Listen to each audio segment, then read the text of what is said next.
Hey gardeners, Amy here with Garden Up. Today I'm going to talk about this big monstrosity right here.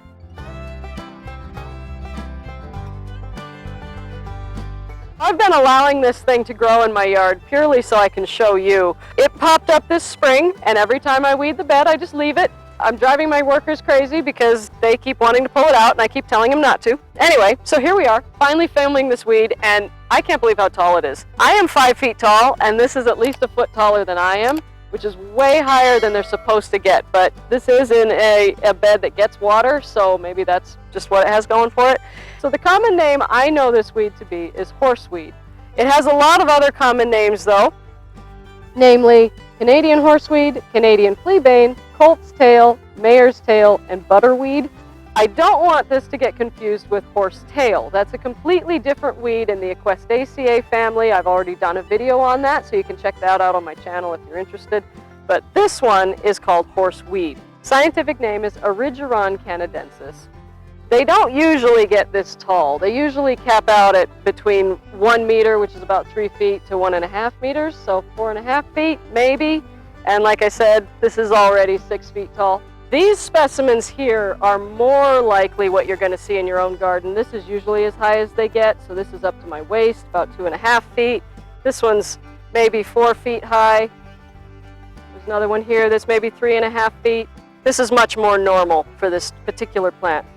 Conyza canadensis is an annual plant growing 1.5 meters tall with sparsely hairy stems. The leaves are unstalked, slender, 2 to 10 centimeters long and up to 1 centimeter across with coarsely toothed margins. They grow in an alternate spiral up the stem, and the lower ones wither early. The flowers are produced in dense inflorescences 1 centimeter in diameter. Each individual flower has a ring of white or pale purple ray florets and a center of yellow disc florets.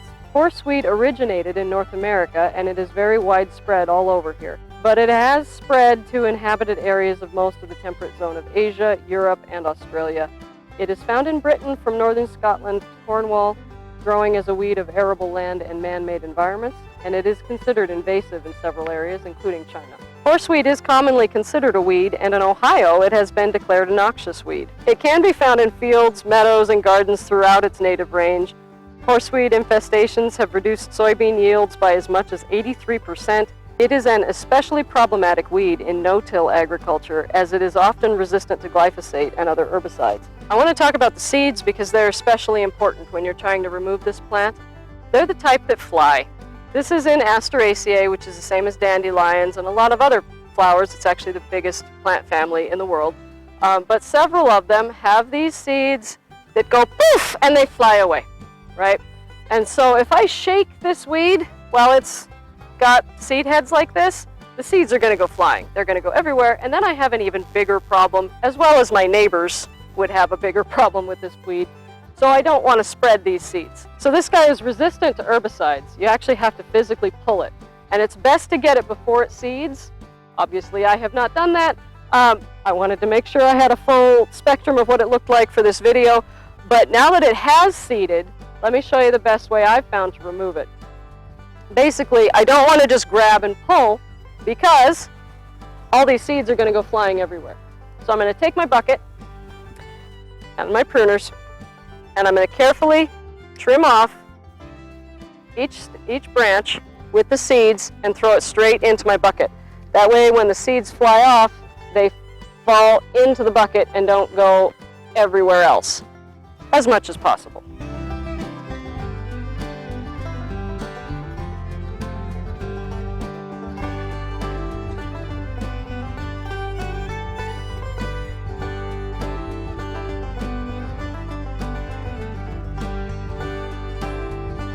Cutting this down purely so I can get to the other branches easier.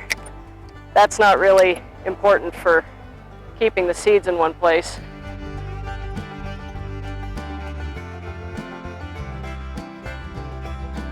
Now, the roots on this thing are not that bad. It's really just a fibrous root system. It's going to come right up.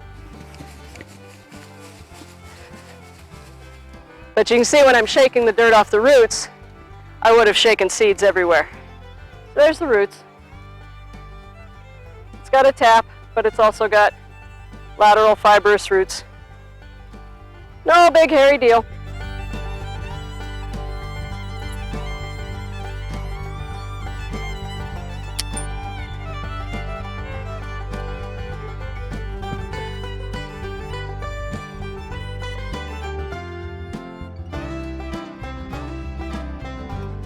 So what's going on right here is I've got some kind of black aphid growing on the roots of this weed, and then harvesting and farming the aphids are ants, which of course now I've gone and hid. There's 1, 2, 3.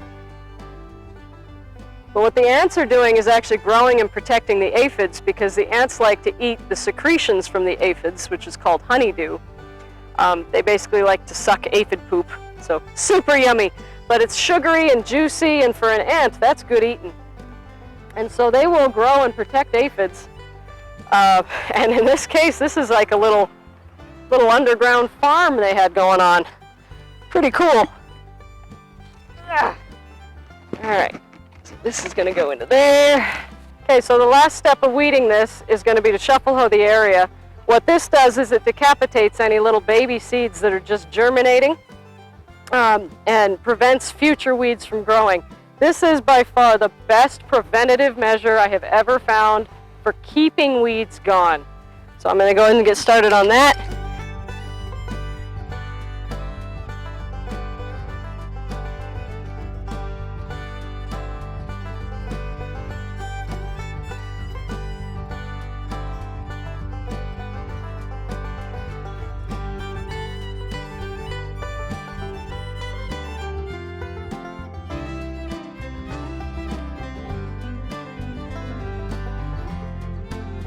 By getting into a regular habit of shuffle hoeing your flower beds, you'll have so many fewer weeds, because when the weeds germinate, which those seeds are in there, they're gonna germinate. If you shuffle hoe them when they're still small, the little seedlings cannot survive being tilled into the soil. They end up dying, they decompose, they feed the soil, but now that weed seed has already germinated, so it can't germinate again. Any other weed seeds that are in there will germinate again. You'll shuffle hoe them again, the process repeats, but this is the best way to control weeds that spread via seed, such as horseweed and other things like that. Make sure to get underneath your shrubs. I just pulled out a nice big common mallow just by checking under the shrub. So I saved myself having to pop that when it was a monstrosity later.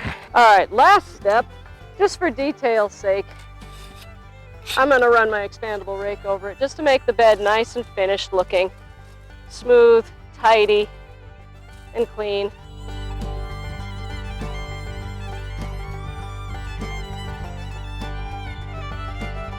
There we go.